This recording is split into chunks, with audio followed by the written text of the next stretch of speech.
anak-anak dalam keadaan sehat. Hari ini Bu Guru akan mengajak anak-anak belajar muatan pembelajaran PPKN.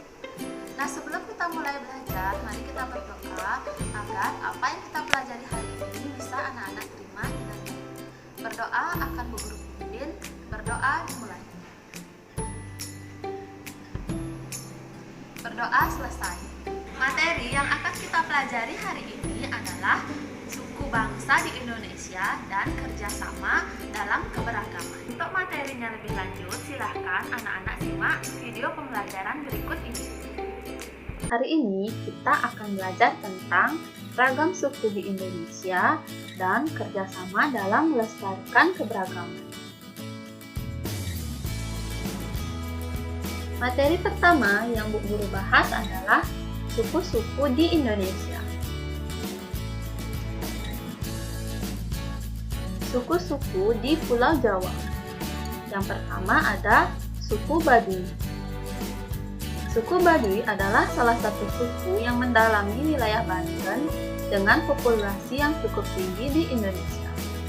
Suku ini dibagi menjadi dua jenis, yaitu suku Baduy dalam dan suku Baduy luar. Yang keduanya memiliki keunikan tersendiri.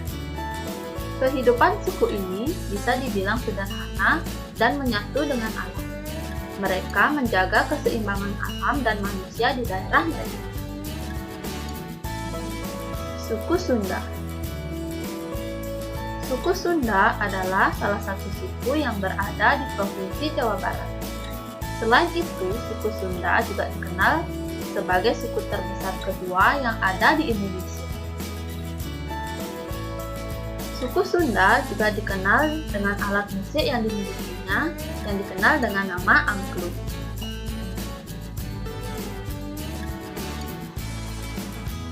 Suku di Pulau Sumatera. Suku Batak. Suku Batak adalah macam-macam suku yang berasal dari kawasan Sumatera Utara.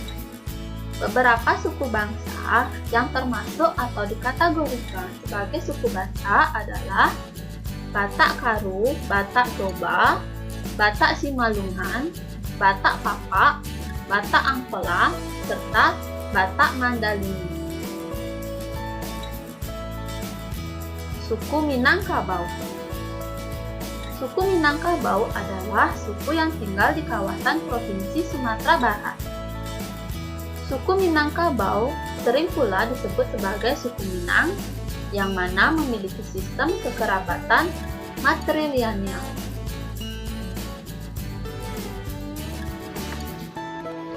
Suku di Pulau Kalimantan. Suku Dayak. Suku Dayak adalah salah satu suku yang berasal dari Pulau Kalimantan. Namun, selain suku Dayak, Kalimantan Barat juga dikenal dengan beragam jenis suku bangsa lainnya. Suku Dayak sendiri dikenal sebagai suku bangsa yang berasal dari pedalaman Pulau Kalimantan secara keseluruhan. Suku Dayak juga dikenal sebagai suku dengan warisan magis yang kuat. Beragam ilmu spiritual menjadi ciri khas dari adat kebiasaan suku tersebut. Suku Banjar. Suku Banjar adalah salah satu suku yang berada di kawasan Provinsi Kalimantan Selatan. Suku Banjar sendiri dikenal dengan jumlah penduduknya yang mencapai angka 4,1 juta jiwa. Dari jumlah tersebut, sekitar 2,7 juta jiwa yang tinggal di kawasan Kalimantan Selatan, sedangkan sisanya lainnya berada di perantauan. Suku di Pulau Sulawesi. Suku Bugis. Suku Bugis adalah suku bangsa yang berasal dari Sulawesi Selatan. Suku Bugis sendiri dikenal sebagai golongan dari suku Melayu, yang mana suku tersebut setelah terjadinya proses dari gelombang migrasi pertama yang terjadi di daratan Asia atau tepatnya di kawasan Yunani. Suku Toraja. Suku Toraja adalah suku yang menetap di pegunungan bagian utara Sulawesi Selatan. Populasinya diperkirakan sekitar 1 juta jiwa. dengan sekitar 500.000 diantaranya masih tinggal di kawasan Tanah Toraja.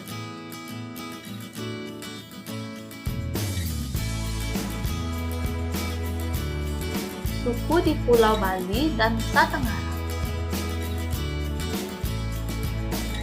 Suku Bali. Suku Bali sesuai dengan nama yang dimilikinya, suku ini menghuni Provinsi Bali dan juga terbagi menjadi dua macam suku berbeda, yaitu suku Bali Age serta Bali Majapahit. Suku Sasak. Suku Sasak adalah salah satu suku yang tinggal di kawasan Nusa Tenggara Barat. Suku Sasak dikenal dengan nama yang berasal dari kata Saksa.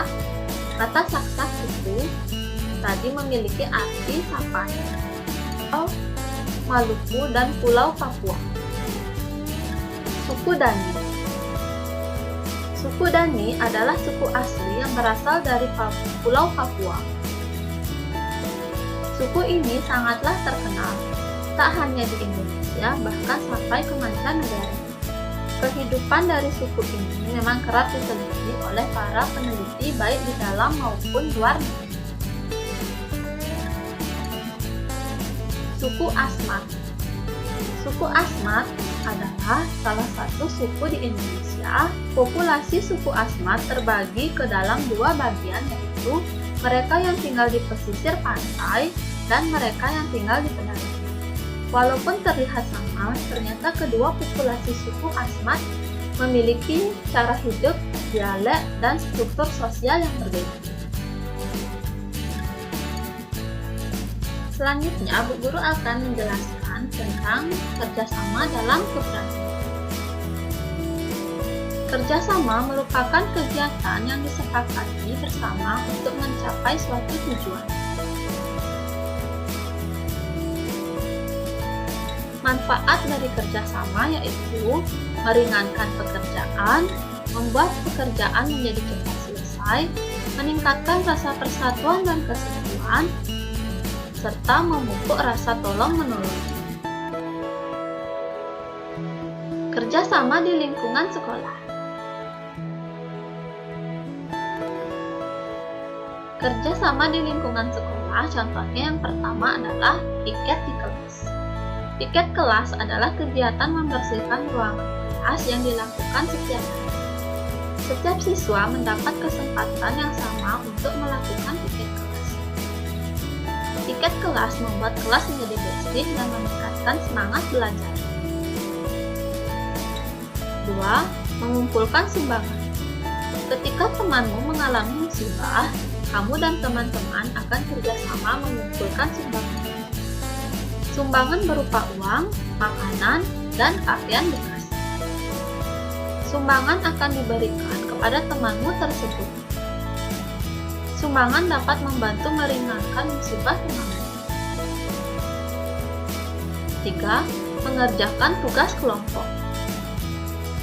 Kerja kelompok membutuhkan kerjasama antar anggota kelompok.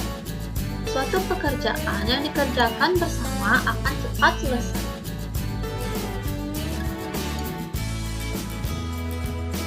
Kerjasama di lingkungan rumah. Salah satu contohnya adalah yang pertama, ronda. Ronda bertujuan untuk menjaga keamanan lingkungan sekitar. Ronda dilaksanakan dengan berjalan kaki, bersepeda, atau dengan kendaraan bermotor. Warga bergilir untuk memberikan perlindungan dan pengamanan bagi warga. Kedua, kerja bakti. Contoh kerja bakti yang biasa dilakukan oleh warga yaitu membersihkan sampah yang menyumbat selokan, memperbaiki jalan, dan memperindah taman di desa. Yang ketiga, gotong royong, menolong warga yang mengalami musibah. Saat terjadi bencana, para relawan bergotong royong memberikan bantuan berupa makanan, tempat pengungsian, dan pakaian kepada warga. Persiapan Hari Kemerdekaan. Seluruh warga yang berbeda suku dan agama bekerja sama untuk mempersiapkan perayaan Hari Kemerdekaan 17 Agustus. Nah, itu tadi merupakan beberapa contoh kegiatan kerjasama yang dilakukan di lingkungan sekolah dan di lingkungan masyarakat. Silahkan anak-anak pelajari lagi buku LKS-nya untuk mendapatkan contoh-contoh yang lain. Nah, bagaimana anak-anak? Sudah simak videonya dengan baik? Jika ada yang anak-anak belum mengerti, silahkan anak-anak bisa tanyakan langsung ke Bu Guru. Sekian video Bu Guru hari ini, anak-anak. Bu Guru ingatkan kembali untuk selalu menjaga kesehatan dan kebersihan diri anak-anak. Video hari ini Bu Guru akhiri dengan para pesan. Om Santi Santi.